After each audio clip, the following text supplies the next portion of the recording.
Welcome to The Courage Effect. I'm Suzanne Weller, and this is a show about growth and unleashing what's possible. You will hear inspiring stories about what courage looks like, how we navigate what's getting in our way, and the opportunities that surface when we choose courage over comfort. Let's get started. What is the thing that you can do to get the best out of your team? Or maybe your family, or maybe the people that are surrounding you? How do you create the conditions for people to be their best and to do their best work? I have spent a lot of years doing this in real time and researching it and collaborating with people and learning from other people on different ways to be able to effectively create that environment and to enable those conditions. And I have to tell you, sometimes the answers are surprising and they're not necessarily what you expect. And you think maybe it's not going to work until you try it. And when you do, it can be pretty amazing what you realize. And one of the things that I've realized over my time as a leader and over my time as an entrepreneur and just as a human being, as a family member, is that unless I, first of all, take care of myself and really tend to my own internal garden, I am not able to help others. And the way that I best do that is to deliberately create space. And the way that I do that is by pausing.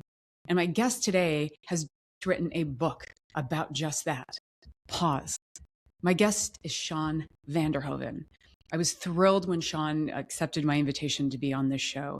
He is somebody whose work has truly inspired me. I have learned a lot from him, and he is fun and just brings so much intelligence and thinking and insight to this conversation.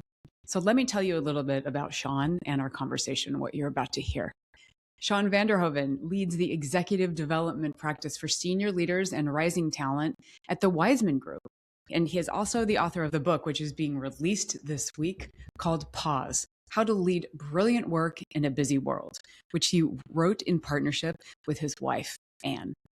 Shawn has spent many years working with Liz Wiseman. He was a contributor on the Multipliers book and all of the research around that, which is a personal favorite of mine. I have learned so much from that, and I integrate that into a lot of my work. And what is so powerful about what Shawn and Anne did was when they started researching this book, they were really doing the research to find out what was it that created the conditions for people to do their best work. And through all of the time in the research and the hundreds of interviews that they did with various leaders and people and organizations, what they learned was that the most important thing that leaders could do to be able to create those conditions was to pause, was to tap the brakes and to not just dive into what they think they should be doing or how they've been patterned to do it, but to take the time to be able to step back, think about it on their own, and to give people the space to be able to create their best work at the same time that they are, as I said, tending to their own garden. It's a powerful conversation with Shawn because he talks about some of his own history, how he got to where he is today, but also some very impactful and surprising stories around what he learned in his various years of doing consulting and facilitation and research. Those real-time happenings that impact who you are and what you're discovering, and how when you start unearthing things, when you start helping people weed their gardens, what they then discover about themselves. And this book gives incredibly practical advice on not just what those issues are, maybe some of those problems or tensions, but ideas on how to resolve that, on how to create the space for ourselves and our teams to go into what he calls monk mode, maybe giving them the space to do their work on their own without interrupting them, without distracting them, and not just jumping in, not just falling into that gotta go, gotta do. The pause makes a massive difference. I've seen it in my own life. I coach so many leaders on doing this. It's remarkable, the results that they achieve. And I'm really excited to start implementing some of the practices from Shawn's book. I've been thinking a lot about it in the months since we recorded it, and it's a keeper. You're really going to enjoy this. So if you are feeling that you want to create conditions for you to do better work, or to be able to do that for the people around you, you are going to get so much out of this conversation. Enjoy. I am so excited for this conversation today. It's been a few months in the works, and this is a wonderful opportunity for me to meet somebody whose work I've been familiar with for a number of years. And having him here is a gift to me in addition to a gift to all of you. Welcome, Shawn Vanderhoven. Shawn, it's great to have you at the Courage Effect. Oh, it's such an honor to be on. Thank you so much, and excited to spend this time together. So much of the work, well, I was introduced to you via Multipliers, so your work with Liz Wiseman, and I am an avid watcher of the Leadership Matters podcast. And when I heard that you had a book coming out, I was super excited and especially because it's called Pause. And that is something that as a leadership coach, I talk about, I think, in every single coaching session in one way or another, because so much of the world, as we keep getting faster and faster, not only is the change horizon getting shorter and shorter, but we all have a hell of a lot more to do than we have in the past. The pause is such a valuable thing. And because we tend to really think about speed as identity, the idea of, how do we keep working at this pace? It's just getting less and less sustainable as we go through. So as we talk about pause today, that's a big part. I want to make sure that we talk about the wonderful and practical techniques of this book as well. But I would love to hear a little bit more about you, Shawn, and how you came to this work. Well, I was, I was 20, I think.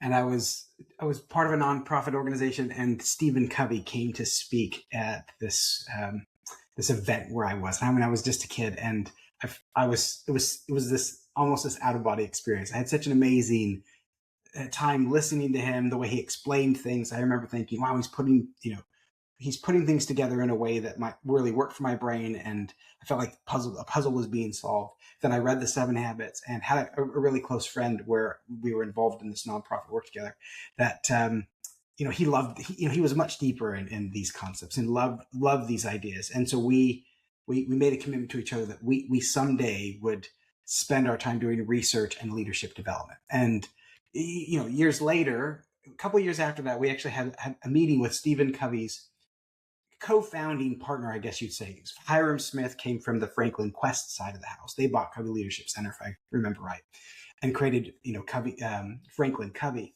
And we had this meeting where we pitched this technology idea. This is like in 2002 to Hiram Smith and some of the original founders from Franklin Quest. And, I'll never forget it. So we were these young guys, and we were saying, hey, we want to do what you do, but we've got this idea for you. And Hiram, I could tell he wasn't really listening. He was shaking his head a little bit. And then finally he looked at us and said, I'm not even too sure how you got me in this room. And I don't even know what you're talking about. He's like, well, let me tell you what I have to say for you is I think you need to go back to school, go get a job, do something valuable with the principles that you want to teach, and then start a leadership development company. And I took it serious. So I'd started this company with my friend. We, of course, were getting no business because we knew nothing about leadership. I stopped that immediately. I went back to my dad and said, Dad, he's had a software company. Would it be possible for me to work ground level up for you? And I'd like to see if I can make a difference here, and I'll go to school part-time. So I did. I started to go to college part-time, and it took me 11 years to get my undergraduate. But I worked for 15 years for my dad, helping him build this software business and pretty much reading. And my wife was part of that story too, because she's a voracious reader. We wrote this book, Pause Together. And she would bring me business books that she loved because she could read much faster than me. I'm dyslexic, and I struggle to stay into books. I go very slow. But I always was in this learning journey, and she would bring things to me that she thought were interesting, and then I would try to apply them in the software business. Loved that experience. And then after 15 years, there was a window where I could come and work with a friend who was also working on a book. I moved out here to Silicon Valley and started working on a personal productivity project. A couple of years after that, I met Liz, and she was looking for somebody to help work on some projects. And she was just starting the second edition of Multipliers research. I joined that team, and alas, I'm here. Wow. That's a fascinating journey. And it sounds like your wife, what's her name?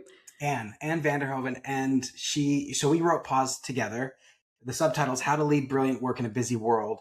And I can honestly say that as we researched the book, we found that I was the antithesis of the leaders that were brilliant at this.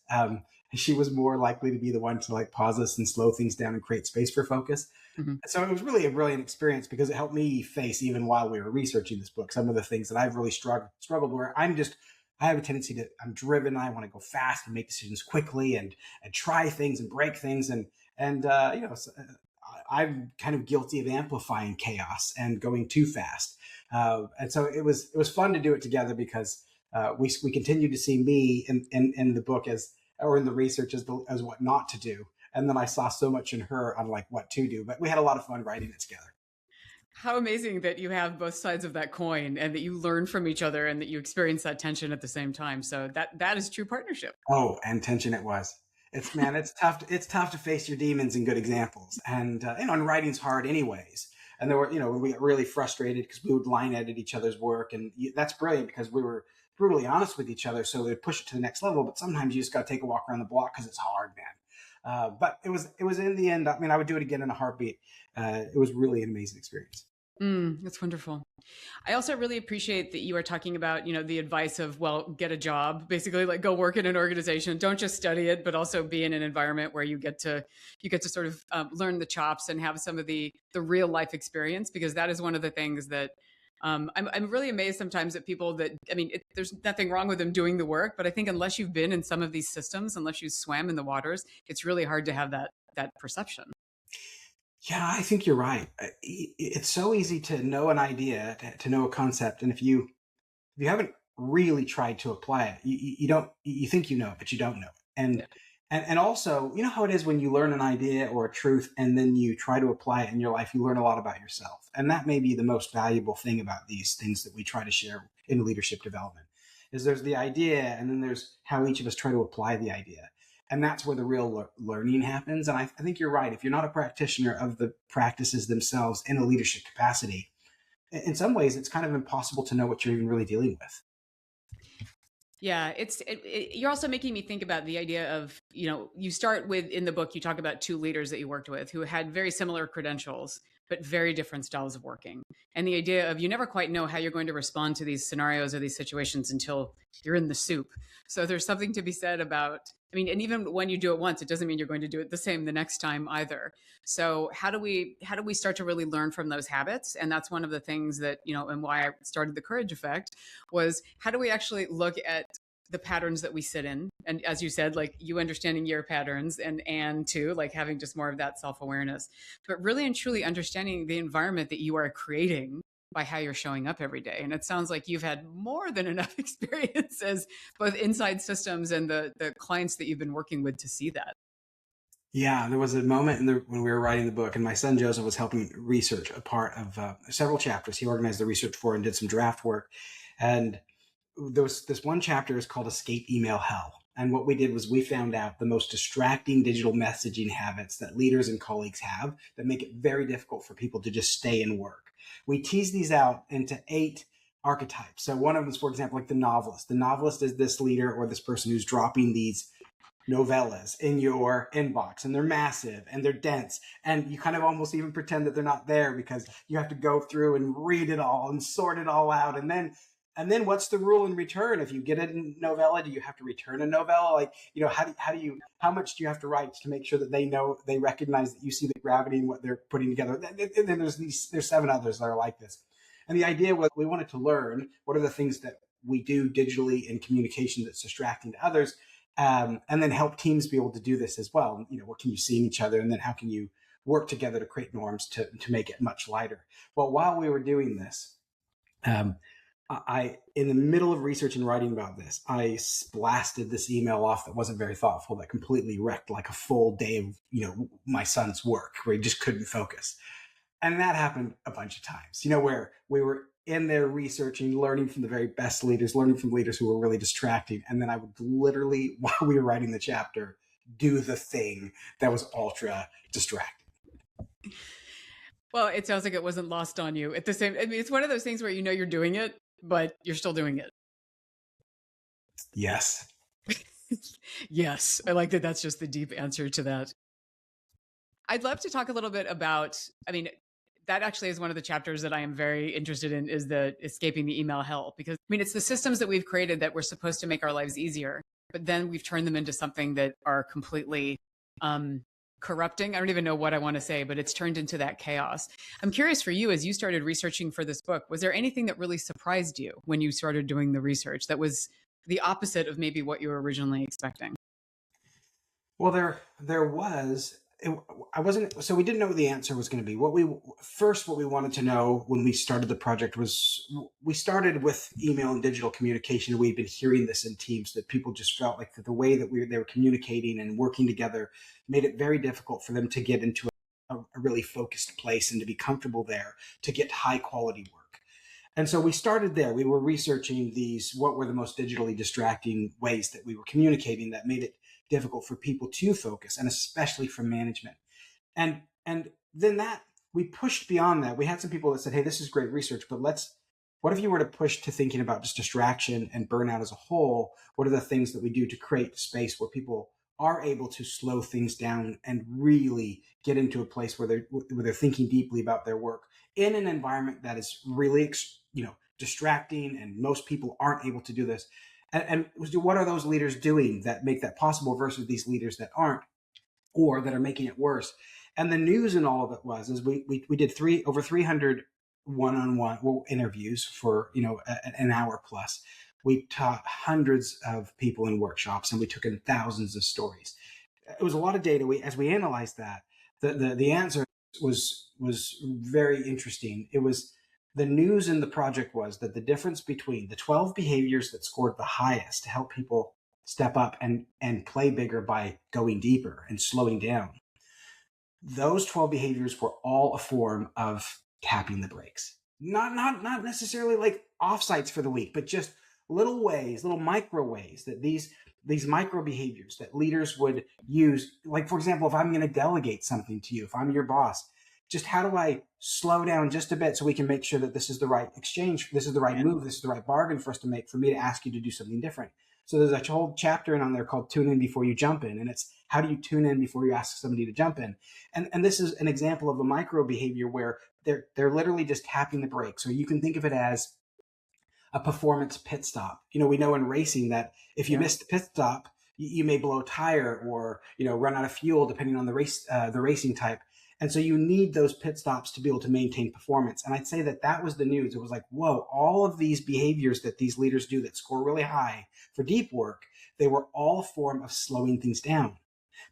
But the opposite was true on the other end. The leaders who caused the most confusion and the most chaos and built environments that made it very difficult for people to get into deep concentration and to access their full cognitive abilities, these people were just on the gas all the time, full steam ahead. And there wasn't this pausing, if you will, to get to brilliant work. It's almost like standing in a field where it's all burnt and it's flammable, and you light the match and drop it. The whole field's going to go up, because that's the environments that we already work in. There's so much energy, there's so much speed, there's so much connectivity. We're expected to be on all the time, or we can be. And so if you have a leader that's driven and they're really pushing in that environment and they're not slowing down, it makes this ability to focus almost impossible. And so I wasn't ever going to write a book called Pause. I didn't know that the answer was tap the brakes. And so that was the news in the research. That's interesting that that's not where you started, but that's where you ended up. And I'm glad that you did, because it's desperately needed. And I feel like it's more and more desperately needed, because it just keeps getting worse and worse. The field is drier and drier and ready to turn into kindling.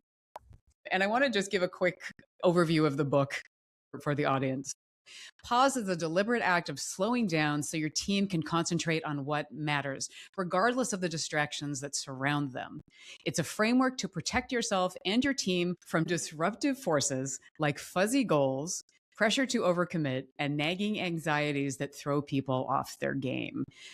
The thing that is really resonating for me with this book is that pausing is something that I think people dream about doing, but day to day, it's not sexy enough. Like, there's just that pull to always be going, to always be on. I mean, and I love your analogy of like the 7-Eleven that never closes, right? It's that idea that the open sign is constantly on. I'm curious, what is the moment that a leader realizes that they are starting to train their team to be the store that never closes? There's I believe it's in the introduction to the book, I share this story where I realized that I really needed to figure this out, because I was teaching a Multipliers workshop at a cloud computing company in San Jose. It's going great. 120 people in the room. We were having fun. And we were exploring this idea on what are the ways that we, with the very best of intentions, accidentally shut people down. This concept's known as the accidental diminisher in Multipliers. And while we were in it, something happened that I'd never experienced before. So here I am, I'm teaching this. You can imagine I'm at the front of the room and I'm facilitating. There's a big, there's a projector up and a big set of slides. And right mid-sentence, a man in the middle of the room stood up, let's call him Jeff, slammed his hand down on the table. I mean, we were all just, it stopped everybody looking at me. He says, man, I'm so angry right now. And it took me a little bit to get my breath. You don't have that happen very often. Everyone looked at me, then everyone looked at him, and everyone looked back at me.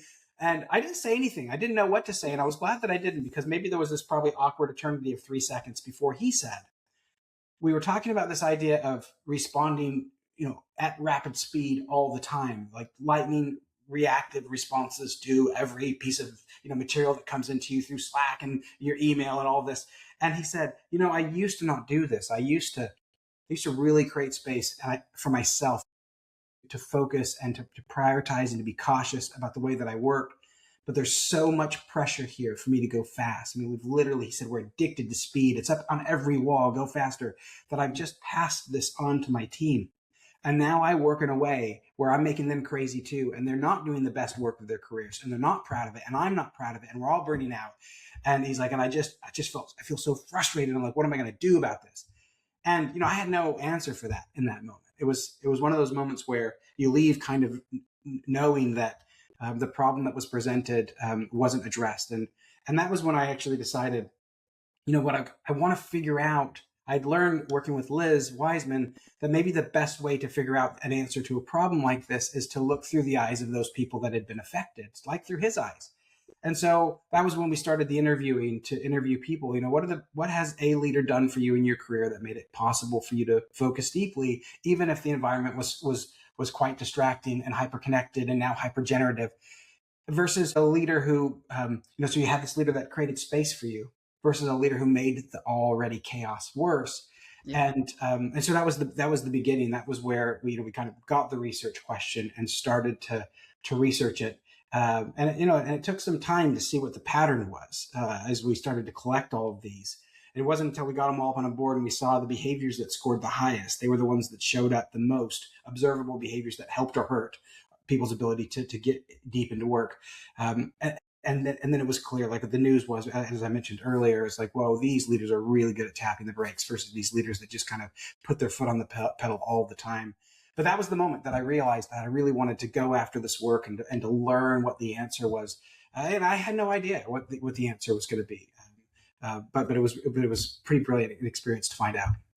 That is a very powerful story, and I can only imagine having that happen in front of a room of 100 plus people. You feel small, and you just know that it wasn't supposed to really happen on your watch, and so it was one of those moments where you're like, oh, I gotta be really careful on how I my next steps and what I say here, but I'm really grateful for this man to have the courage to kind of just let it all out, man. It's clearly changed my life and the work that I was working on. And to be so vulnerable in that moment too, having the courage to say it and to do it in front of everybody, because then he's also taking accountability for perpetuating the cycle. Yeah. Oh yeah. And it's so true. That was as you know, like that was a very courageous moment. And it led me to do something interesting for those next 5 years, 6 years. Yeah.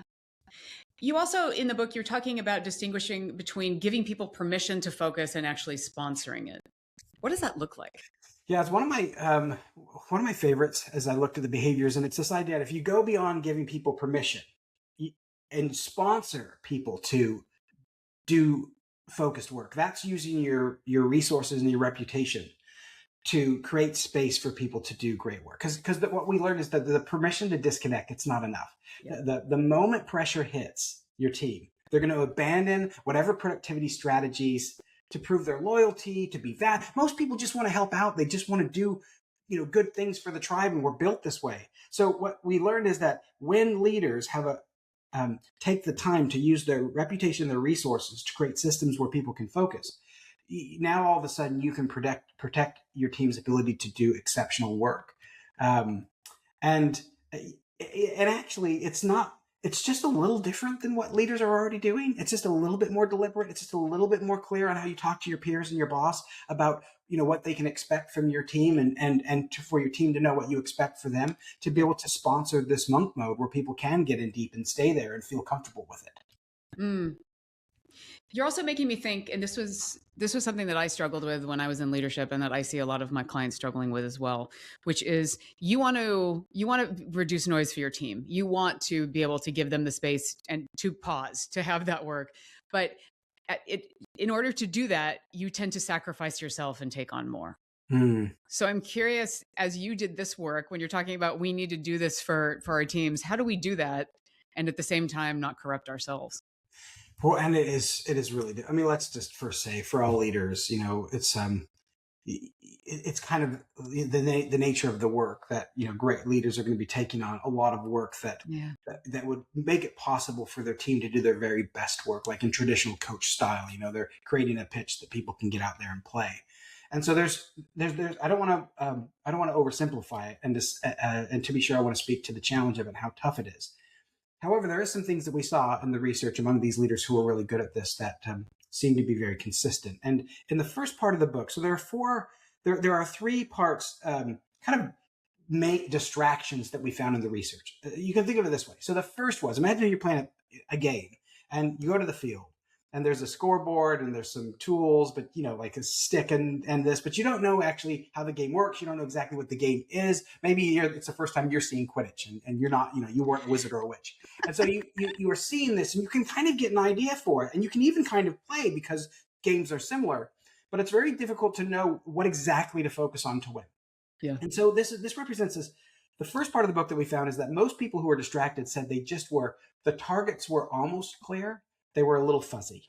And there's a difference between extremely clear and kind of clear. We all know what that is. It's so hard to place bets on kind of clear because in kind of clear, there can be 1,000 targets. You've only got so many arrows and you can't shoot them all, but you can tell they're all targets, but you're not too sure which ones are the targets that you're supposed to be aiming for. So this was the first major distraction that we found, was people were just unclear on all of the many, many things that they could be focusing on the few things that they were going to place their bets on. The second was this kind of sense where, imagine they'll go back to this analogy, you were playing this game, but it was just packed shoulder to shoulder. And you see the examples of how, some people play, but you can't really play that way because there's just no room to do it. There's no room to really practice. And this was the second piece. The second piece was people were saying they literally just had no mental, emotional space to be able to get into things deeply and to stay there.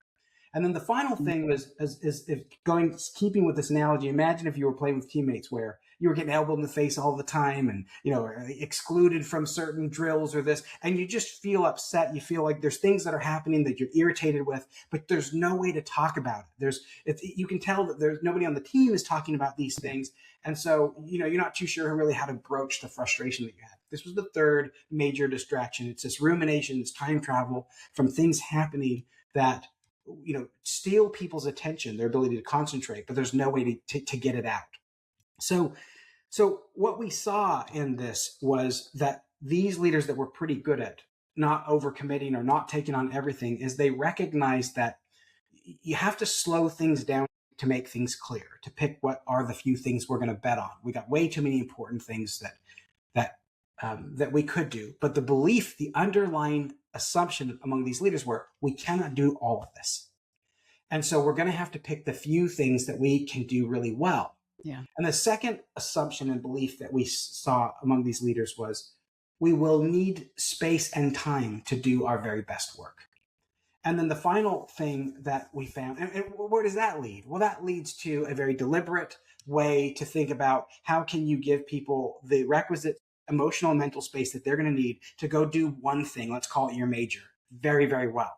And so then the third thing that recognizing that people were, well, what we saw was that these leaders that were really good at dealing with emotional frustrations and ruminations and time travel, they had these ways of, tapping the brakes where people could say the things that were bothering them. They even came up with ways to get the hard things, off of your chest, to play your cards, if you will. When people failed, they had very specific ways of helping people recover from failure. When people were worried about their careers, they had very simple ways to just talk in general consistently about the direction of someone's growth.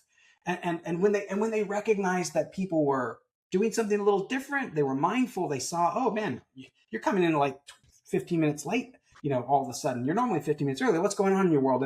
And they were mindful of the things that were changing. And this kind of mindfulness leads to discovery. It leads to a sense that, man, my boss sees me. And so to answer that question, which is a really hard one, I think it's in the mindset. If you work on the underlying assumption, I can't do all of this. We can't do all of this. That's one. Number two is we are going to need space to do brilliant work. That's two. And number three is people are going to need space to talk about what's bothering them. We're going to need to have systems to bring up the things that are hard, that we're the burdens that we're bearing. And so I think that there's these three beliefs. We call it a bias towards impact in the book versus a bias towards action. Action is good, but you can be doing a lot of activity and not get the impact.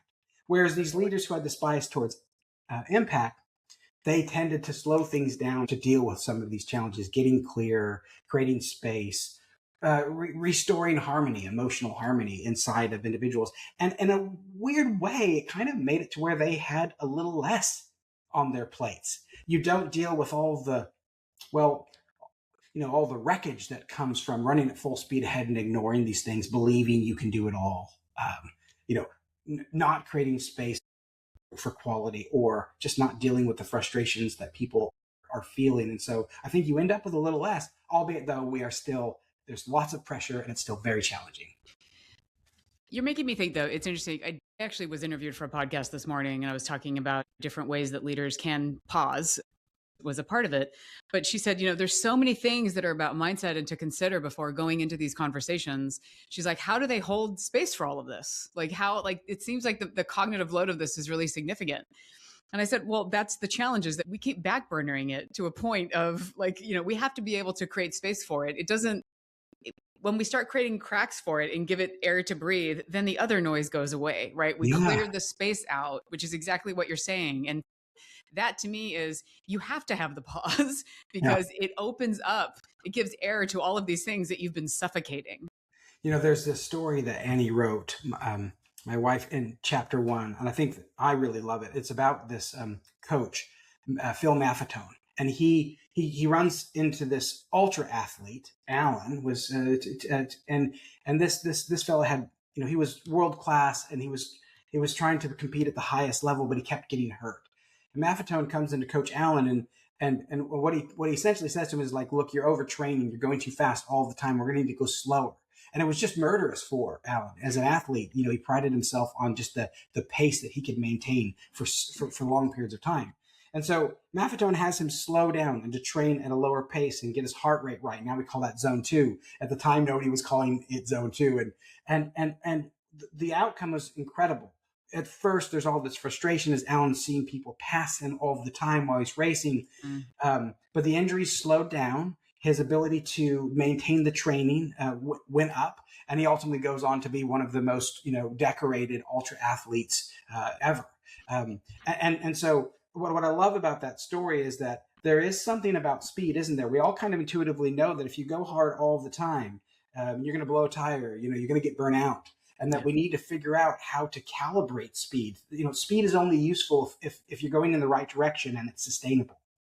And that's the truth about intensity, is that, if we create, as you mentioned, these spaces to release the pressure, to recover, to think about, well, we were doing this. Is that still the thing that's most important? Should we be thinking about, doing this? Like, all of these things require taps on the brakes. And if you don't, then, we just run ourselves ragged. And I think that I've really struggled throughout my career, where I've overdone it and I haven't been able to perform at the level that I could have. And so for what I do is I just end up doing a lot of really low priority work because it makes me feel good, rather than really slowing down and sorting out, like, where's the contribution here?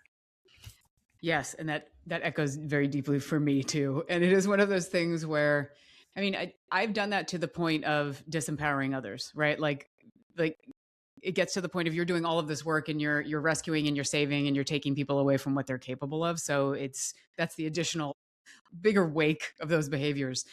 You're also making me think, and I know that you talk about this in the book, is that we are in this multi-generational workplace, 5 generations, and Gen Z is really coming in and giving us clarity on the ways that we are working. it's not going to work moving forward. They don't want to do it. They won't do it. And I see a lot of tension with leaders who are sort of missing that. They're like, well, this is what it is. Like, suck it up. Yeah. You got to earn those stripes. You got to do this. I'm curious for you. What is Gen Z seeing about our work that the older leaders are missing? Well, I just heard a colleague say something pretty interesting, and they said this. It was like, it's pretty hard to know how to be in the room if you've never been in the room. And so all of a sudden we have this generation. Look, I've got three boys, 21, 22, and 24. And so they're square in this space, and I'm watching them all become professionals and the challenges that they're going through. And, there's so much to this. It's a fairly, I think it's a pretty sizable problem, but to be sure, they did Zoom school during COVID, and then school kind of continued to hang on to some of these remote things. And we've got a lot more remote work, and a lot of them are coming out of the workforce and it's straight to remote. They've grown up with really incredible attention grabbing devices that, give them unlimited amount of options that are planned for them to sort through. And so I think that one of the things that's happening is I was actually just working with a client who said, our mentors and our leaders don't want to mentor these younger kids because they're really struggling to step up and play in a way that is comfortable for the managers. They're not finishing assignments. They don't want to stay as long. They want to come a little bit later. They want more options. And there was just a lot of frustration in there. And as I think about this, my own experience with my kids, and just think about the way that what they had access to, so many options, unlimited amount of choices, and then also not really being able to be in the room, if you will. And now all of a sudden they're in these workplaces. A lot of them are starting remote. We've learned from the studies that that's not great to start remote because you don't have mentors. You don't see how other people are working. I think actually we are needing leaders that are really good at tapping the brakes and slowing things down and doing more mentoring and clarifying what really is important. And there's this one chapter in the book called Coach Through Failure. And I really loved what I learned from these leaders. And that was that they planned for failure and they built these no blame cultures. There's a fun story about a Formula One, Total Wolff, who's this famous principal, I think for Mercedes right now. And he's brilliant at this no blame culture. You got to fix the problem, not the person. You got to, find the problem, find where it's, fix the system, not the person, if you will. And so these leaders were really good at helping people work through failure by planning for failure. And when you plan for failure, when you talk about even before we start, hey, how do we think that we're going to fail here? How will we recover from it? How do we help people fail and then get back on the horse immediately? Now, all of a sudden, you create this environment where people are feeling not sure that they want to, they're dipping their toe in the water. They're not sure that they want to jump in. One of the things that you can do to kind of get them engaged is to plan for failure right up front to coach people through this. But a practice like this, for example, where you are slowing down to not assume that people know how to deal with the failures that are inevitable. So then when they do, instead of the anxiety taking them completely out of the game, they already know how to overcome the anxiety from the failure and get back in. I think that leaders are going to need to become very good at tapping the brakes to create these on-ramps, if you will, for people that are unsure about work. They're unsure about how to be in the room. So that way they can engage and get on the highway of work and stay on it. And that when the off ramps come or when we crash off to the side, that we have this way of getting people back on that piece of work. And I've seen it in my own boys. And I just think it's fair to them that I think we can learn how to lead in a way that really gets them into work in a way that they're loving. But I don't think it will be yesterday's strategy. I don't think that will work at all. I think the assumptions that we used to make, I don't think they're true anymore for this generation and what they've grown up with.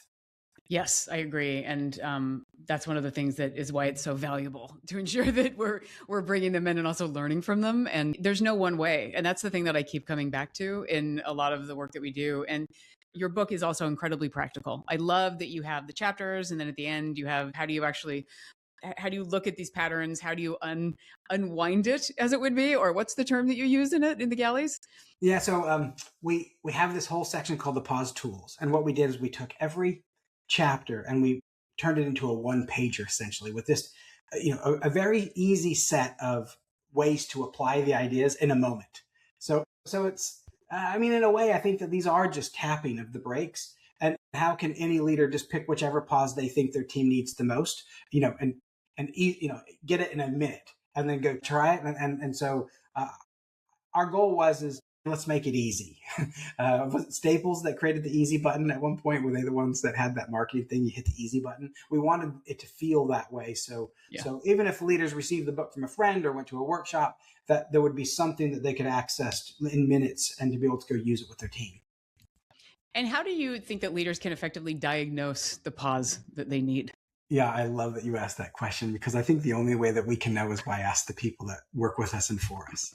It is to present to them. Okay, and we have a quiz that that you can access for this, but it's to figure out, have your team take which of this little quiz to determine out which of the pauses they could benefit from the most. Whether it's maybe they're not clear on what the targets are, or work is coming at them at such a fast pace that they can't tell what's important, or maybe it's they have things that are really irritating them, but they don't know, they can't say it. So we've got this fun little quiz that you can do, and the idea is to have people take it with you to figure out what pauses do other people need. Now, I think a lot of people are going to know just right, like I did, right off the bat. I knew there was a whole handful of these. Like for example, if you were to give me a quarter for every single time that I went to a team member and said, "Hey, I got something that I need your help with. It will only take 5 minutes." It never takes 5 minutes. It's like the most manipulative thing in the world. And how can you say no to your boss if they say, "Hey, this is only going to take 5 minutes"? Oh my heck. I've done that so many times. When we were going through that part of the research, I was embarrassed. I was like, oh, I have done this over and over and over again. And instead of doing that, maybe I come to you and say, hey, what are you working on right now? What's on your plate? And I just listen for a minute to kind of think, should I be delegating this? Or is what she's already working on more important than my little urgent thing that I really want to pass on to somebody? And it's just like, these are the little practices that I instantly saw in myself. Ooh, man, I know I do that. And I was able to make some changes pretty quick. There were other more complicated things that I couldn't see. And as the research came out, my team member had to, kind of say, like, look, you're doing this stuff. Like we are not, we're taking these corners too fast. Yeah. And it was a little harder for me to learn because I couldn't just see it. I needed to look through their eyes. Yeah. Yeah. I so agree with you. I'm always blown away by how many people think, well, this is what my team needs. I'm like, what, have you asked them that recently? Yeah. Or have you asked them that period? And then recently, because then that might have changed in the course of, a month or whatever period of time. Yes. It's amazing that we have an idea, but a lot of the time we really don't know. And we know, obviously, with positional power in companies, people aren't necessarily going to be as ready to talk to you. So how do you really and truly build in feedback loops to allow for those conversations to happen? Not easy, but... Well, and you just said it right. I think you have to build them in. If they're not built in, then it's just not going to happen. The feedback loop won't be there. People won't be able to share that thing that's bothering them. And for me, as a leader who just loves to get into things and to be busy and to be working hard and be moving things forward, my natural proclivity is to be driving and really moving things. I love it. It's exciting for me. It's a joy for me. I won't even notice. It's just the truth. I just will not even be aware at all that somebody has something frustrating or is bothering them. Oh, thank goodness I married an amazing person, because throughout my whole marriage, she was the one that was kicking me under the table because I was talking too much. So, but I've needed this because I'm just such a driven person. I'm so intense. I want to go. I want to do things. I just won't notice if people have things that are bothering them. I've needed to learn how to slow myself down to kind of just look around when everything's not a blur. She's the pause button. Yes, she is. Yeah, don't tell her that. She'll start hating it even more because now we've named this. One of the other things as we wrap up the conversation, I really love that in this book, you're talking about sponsoring monk mode is one of the ideas, but it's the idea of building an environment where the impossible becomes probable. Yeah.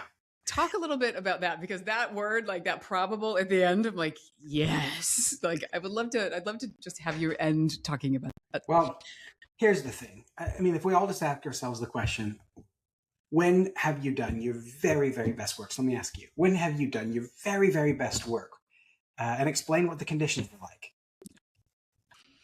It's when I have the freedom to think and when I'm given the space to be able to do that and to do deep work. And despite me putting time on my calendar, I'm always like, oh, I have to do this. It's when the urgent is, it prioritizes or it goes above the important. And that is always killing me. And I am my own worst culprit. Yeah. So think about this. Now let's put AI in the mix. We've all probably, most of us have, and if you haven't, give it a go, had an experience where you worked for a full day or maybe several hours deeply with AI on a problem versus trying to do it in 5 minutes. What's the difference? It's massive. It doesn't matter what kind of intelligence you're working with, because the first round of thinking that you're going to get from anything, whether it's AI or the genius sitting next to you, we need time to think things out thoroughly, to consider all the different, perspectives and advantage points to be able to do something. And everybody says that when you do your very, very best work, you're not stuck in the shallows, as that brilliant book, Stuck in the Shallows, named. But you're in a deeper place, you're in a slower place, you're able to concentrate, you're able to walk around things, even if you're moving in and out of this state. And so I think that the only way that we can really make improbable, but maybe even impossible outcomes to occur is when we are working at a pace where people's curiosity can survive, where their empathy can be, in full force, where they can be thinking through and moving through challenges and deep frustration, even as they're moving up against obstacles and then trying to find our way around it. It's when we produce our best work as humans. And a lot of times, if we get into those deep spaces and we don't find an answer, but then we step out and we go back into a state where we're not thinking, because we went to that place of such intensity, we then can have the epiphany later on how to solve the problem. But if you don't have that wrestle, you can't actually have the revelation when you're at rest. And so I think that it is possible to make almost impossible work, or impossible work probable. But we have to be real about what it is that our team needs to be able to do this. And as you know, in this season, it's about creating an environment. Because here's what I know: environments, they eat personal productivity for breakfast. Chip and Dan Heath, I think they did this in Switch, and many others have, that it is about the environment. And every leader can create this microculture, these bubbles. We saw it. They were ever in the research. One leader was getting 3 times the amount of focus from their team in the same company to their peer next to them, if you will. And so the world will not slow down. We will be expected to do more and to take on more. And it's how can we, where we stand with our team, create as much space as possible for this deep work. And I've been inspired. I've seen hundreds and hundreds of leaders doing this. And as a result, their people are doing incredible work in an environment where it's probably not likely that they would. Yeah.